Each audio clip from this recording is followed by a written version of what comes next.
नमस्कार। चलिए आज हम करते हैं औपचारिक पत्र। औपचारिक पत्र किसे कहते हैं? ऐसे पत्र जिनमें हमें औपचारिकता का निर्वाह करना पड़ता है, कुछ नियमों का निर्वाह करना पड़ता है, उनमें हम औपचारिक पत्र लिखते हैं। ठीक है? तो ये पत्र किन्हें लिखे जाते हैं, उन्हें जानते हैं। ये पत्र उन्हें लिखे जाते हैं जिनसे हमारा कोई निजी संबंध नहीं होता। ठीक है? वो हमारे अपने नहीं होते। तो ये कितने टाइप के होते हैं वो जानते हैं। इनके कई रूप होते हैं, जैसे प्रार्थना पत्र, व्यवसायिक पत्र और कार्यालय से संबंधित पत्र। तो प्रार्थना पत्र प्रधानाचार्य को लिखे जाते हैं, ठीक है? जो हम अपने मुख्य अध्यापक, प्रधानाचार्य, प्रधानाचार्या को लिखते हैं, वो प्रार्थना पत्र के अंतर्गत आते हैं। उसके साथ ही जो आवेदन पत्र होते हैं, वो भी प्रार्थना पत्र के लिए अंतर्गत आएँगे। आवेदन मतलब जब हम जॉब के लिए अप्लाई करेंगे, तो भी हमारी प्रार्थना होती है कि आप हमें अपने किसी भी कंपनी में या किसी भी स्कूल में जब हम ट्राई करेंगे, तो हम उनसे प्रार्थना ही कर सकते हैं कि हमें कार्य करने का मौका प्रदान करें। तो ये भी प्रार्थना पत्र के अंतर्गत आते हैं। कौन से? आवेदन पत्र। तत्पश्चात व्यावसायिक पत्र, ये व्यवसाय से संबंधित पत्र होते हैं। जब हम अपने व्यवसाय के लिए पत्र लिखते हैं, हम किन्हें लिखते हैं? किसी भी व्यापारी को लिखते हैं पत्र, या किसी कंपनी को पत्र लिखते हैं, या किसी दुकानदार को पत्र लिखते हैं, या प्रकाशक को पत्र लिखते हैं, तो वो व्यावसायिक पत्र के अंतर्गत आते हैं।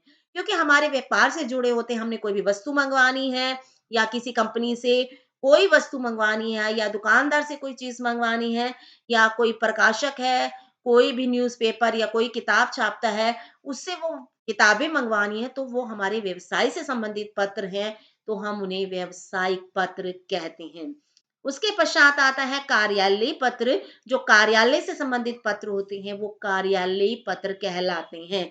ये पत्र एक कार्यालय से दूसरे कार्यालय को या किसी व्यक्ति द्वारा सरकारी संस्था, विभाग को या सरकारी अधिकारी द्वारा व्यक्ति विशेष को लिखे जाते हैं। दोबारा सुन लीजिए, कार्यालय पत्र, ये पत्र एक कार्यालय से दूसरे कार्यालय में लिखे जाएंगे या किसी एक व्यक्ति द्वारा सरकारी संस्था या विभाग में। आप कहेंगे कि कोई ऑफिस है बड़ा, ठीक है? अब बैंक है और बैंक में आप किसी और बैंक में, चंडीगढ़ ब्रांच में आप पत्र लिखना चाहते हैं, या चंडीगढ़ ब्रांच वाले अपने किसी भी जिले के बैंक में कोई पत्र लिखना चाहेंगे, तो उनका एक कार्यालय से दूसरे कार्यालय में जो पत्र लिखे जाएंगे, वो कार्यालयीय पत्र के अंतर्गत आएंगे।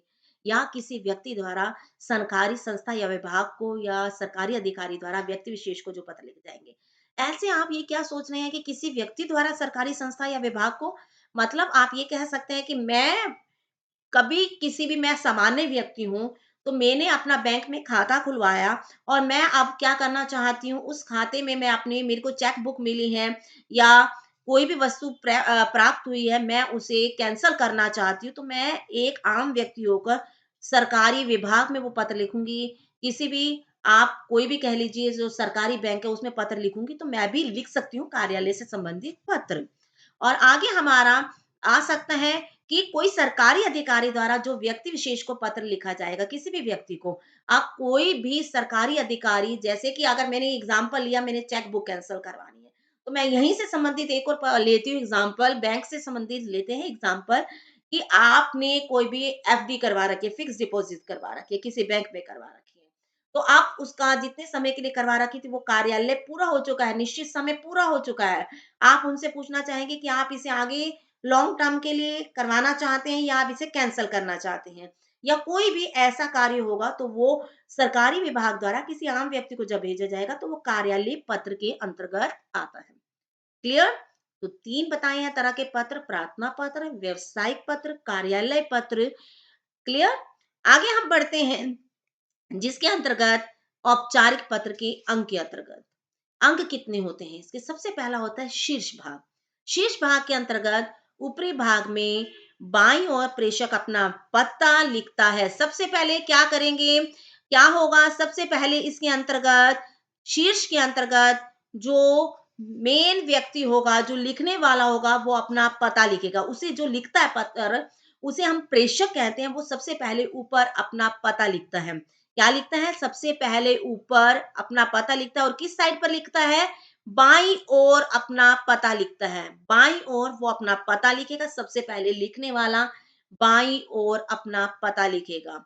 और अगर छात्र लिख रहा है तो वो लिखेगा परीक्षा भवन या जिस विद्यालय में पढ़ता है वो विद्यालय का नाम। अगर आप पत्र के ऊपर नहीं दिया गया विद्यालय का नाम तो वो क ख ग भी लिख सकता है और सिटी की जगह अ, ब, स या कुछ भी लिख सकता है।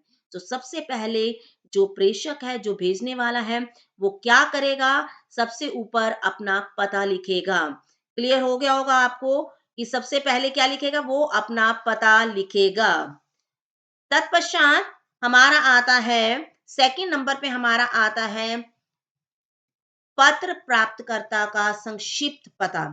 ठीक है? पत्र प्राप्तकर्ता का संक्षिप्त पता, इसके अंतर्गत जिसको हम पत्र लिख रहे हैं उसका पता आएगा।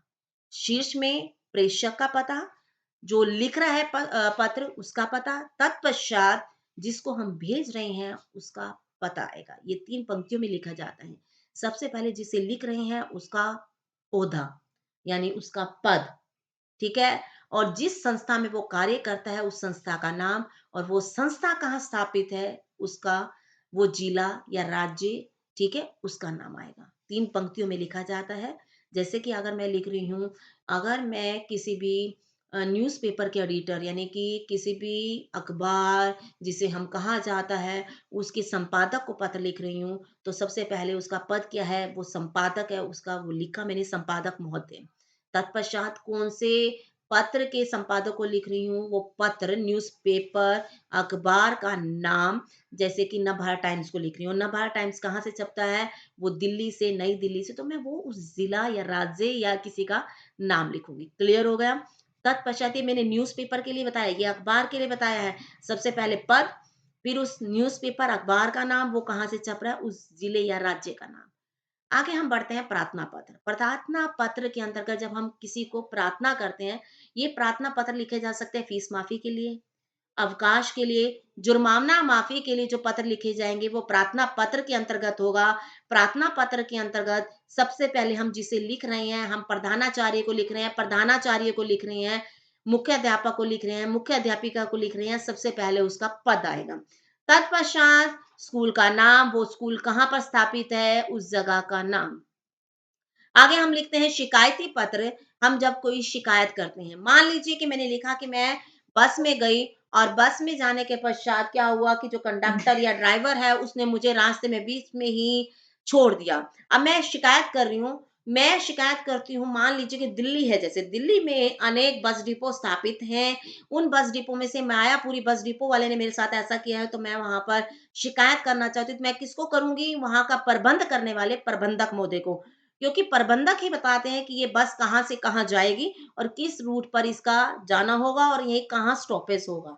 तो हम किसको लिख रहे हैं, प्रबंधक महोदय को लिख रहे हैं, तो सबसे पहले प्रबंधक महोदय ऊपर आएगा। तत्पश्चात वो बस डिपो का नाम आएगा और वो बस डिपो कहाँ पर है, किस जगह पर है, उस जगह का नाम आएगा। आगे हमने करना है आवेदन पत्र। आवेदन पत्र होता है जब हम किसी जॉब के लिए अप्लाई करते हैं। अगर किसी न्यूज़पेपर ने, देखो आपने छपा होता है कि हमारे इस संस्था में इतने पद के लिए, इस मैनेजर के पद के लिए रिक्त स्थान है, कोई भी अप्लाई करना चाहते हैं तो इस अधिकारी को अपना पत्र या पता पत्र के द्वारा भेज सकते हैं, अप्लाई कर सकते हैं। तो हम उस अधिकारी का नाम लिखेंगे जिसका नाम न्यूज़पेपर में मेंशन किया हो जाता है। आवेदन होते हैं जॉब के लिए अप्लाई करना, ठीक है? किसी नौकरी के पद के लिए आप क्या करेंगे, अप्लाई करेंगे। उस नौकरी के पद के लिए अप्लाई करने के लिए आप जिसको लिख रहे हैं, ठीक है, उस अधिकारी का नाम होगा, उसका पद होगा, फिर आप जिस संस्था में अप्लाई कर रहे हैं उस संस्था का नाम होगा, वो संस्था कहाँ पर है उस स्थान का नाम होगा। ठीक है? अगर मान लीजिए मैं कर रही हूँ जिंदल, कह सकते हैं जिंदल स्टील कंपनी में, तो मैं जिंदल स्टील कंपनी के जो मैनेजर का अगर दिया होगा मुझे कि मैनेजर को लिखना है पता, तो मैं मैनेजर का नाम लिखूंगी। उसके बाद जिंदल स्टील कंपनी लिखूंगी। उसके कहीं ब्रांचेस हैं तो हो सकता है कि मैं हिसार या कहीं पर भी जहां पर हूं मैं उस जगह का, स्थान का नाम लिखूंगी। क्लियर? 3 तरह से 3 पंक्तियों में लिखा जाएगा, अधिकारी का नाम, पता, फिर उस संस्था का नाम और वो कहाँ है संस्था, उस जगह का नाम। आगे बढ़ते हैं व्यवसायिक पत्र। व्यवसायिक पत्र के अंतर्गत क्या होता है, व्यवसाय से संबंधित पत्र होते हैं। व्यवसाय से पत्र क्या होंगे, जब हम किसी व्यवसाय के लिए अप्लाई करेंगे, ठीक है? जैसे कोई भी व्यवसायिक पत्र के अंतर्गत व्यवसाय से संबंधित पत्र हो गए, हमें अपना कोई काम करवाना है, हम एक किसी कंपनी को लिख रहे हैं, तो हम उस अधिकारी को पद जो होगा उसका लिखेंगे, मैनेजर को लिख रहे हैं तो मैनेजर लिख देंगे। उस संस्था का नाम होगा, ठीक है, कोई भी संस्था है, जो भी जिसमें कर रहे हैं हम, व्यवसाय से संबंधित है, मैंने लिखा मैनेजर को, और मैंने संस्था लिखी, मैंने किताबें मंगवानी है, तो ठीक है, मैंने लिखा दीपक बुक डिपो। मैंने दीपक बुक डिपो सबसे पहले ऊपर लिखा मैनेजर, फिर मैंने लिखा दीपक बुक डिपो, और दीपक बुक डिपो करनाल से छपता है तो मैं यहाँ करनाल जिले का नाम लिख दूंगी। क्लियर? और व्यवसायिक पत्र के अंतर्गत हम किसको लिख रहे हैं? हो सकता है मैं प्रबंधक को लिख रही हूँ, तो मैं लिख लूंगी सबसे पहले उसका प्रबंधक या मैनेजर, फिर कौन सा बैंक है, वो कहाँ स्थापित है, वो भी हो सकता है। समझ आ गई होगी। अधिकारी का पद मैंने आपको यहाँ बताया, सबसे पहले अधिकारी का पद लिखिए, फिर वो संस्था का नाम लिखिए, फिर स्थान का नाम लिखिए। 2, सबसे पहले प्रेषक आता है, यानी कि जो पत्र लिख रहा है, तत्पश्चात जिसको पत्र लिखा जा रहा है उसका पद, उस कंपनी में या उस जगह का नाम या अखबार का नाम आता है, तत्पश्चात उस जिले या राज्य का नाम आता है। तीसरे क्या होता है हमारा स्टेप, जो तीसरा कदम बढ़ा रहे हैं, उस तीसरे कदम के अंतर्गत हम लिखते हैं विषय। विषय में हमारा जो होगा, जिस लिए लिख रहे हैं, अगर हम जुर्माना माफी के लिए लिख रहे हैं तो हम यहाँ लिखेंगे छोटा, ज्यादा बड़ा नहीं लिखेंगे, उसे लिखेंगे जुर्माना माफी के लिए पत्र। अगर मैं नौकरी के लिए पत्र, ठीक है, आवेदन हेतु पत्र, आप नौकरी के लिए नहीं लगाएंगे, आप इसको कैसे लिख सकते हैं, आवेदन हेतु पत्र, ठीक है, ये आपका हो सकता है। या पुस्तक मंगवाने हेतु पत्र, कपड़ा मंगवाने हेतु पत्र, ये आपका इतना ही होना चाहिए, विषय ज्यादा बड़ा नहीं होना चाहिए। तत्पश्चात हम जिसको लिख रहे हैं उसे संबोधित करेंगे, संबोधित करने के लिए हम किसी को भी लिख रहे हो तो हम महोदय, महोदया, मान्यवर, श्रीमान या श्रीमती, अब ये हमारे पर पुल्लिंग या स्त्रीलिंग डिपेंड करता है कैसे होगा, उसके अकॉर्डिंग हम लिखेंगे, संबोधित करेंगे उन्हें। तत्पश्चात पत्र की विषय वस्तु आएगी, पत्र के मध्य उन सब बातों का उल्लेख किया जाता है जिन्हें पत्र द्वारा बताना चाहते हैं, ठीक है, हम विषय वस्तु लिखेंगे, जो डिटेल में लिखना चाहते हैं वो हम डिटेल में लिखेंगे। क्लियर हो गया होगा? पत्र की विषय वस्तु लिखेंगे हम। पत्र की विषय वस्तु के अंतर्गत हम क्या लिखेंगे, विषय जो हमारा मैटर होगा, ठीक है, वो डिटेल में हम लिखेंगे। तत्पश्चात सब निर्देश, सब निर्देश के अंतर्गत प्रार्थना पत्र और आवेदन पत्र में हम क्या अपने आप को क्या संबोधित करेंगे। प्रार्थना पत्र के अंतर्गत हम अपने आप को आज्ञाकारी दिखाएंगे या आज्ञाकारिणी दिखाएंगे, शिष्य दिखाएंगे या शिष्या दिखाएंगे। लेकिन जब हम आवेदन पत्र करते हैं, किसी जॉब के लिए अप्लाई करते हैं, हम उनके आज्ञाकारी नहीं बन सकते, हम उनके स्टूडेंट नहीं बनेंगे। आवेदन पत्र के लिए हम लिखेंगे भवदीय, भवदीया, विनय, प्रार्थी या प्रार्थनी, या निवेदक या निवेदिका। आवेदन मतलब होता है जॉब के लिए अप्लाई करना, तो हम उनके स्टूडेंट नहीं है, हम लिखेंगे भवदीय, भवदीया, विनय, प्रार्थी या प्रार्थनी, निवेदक या निवेदिका।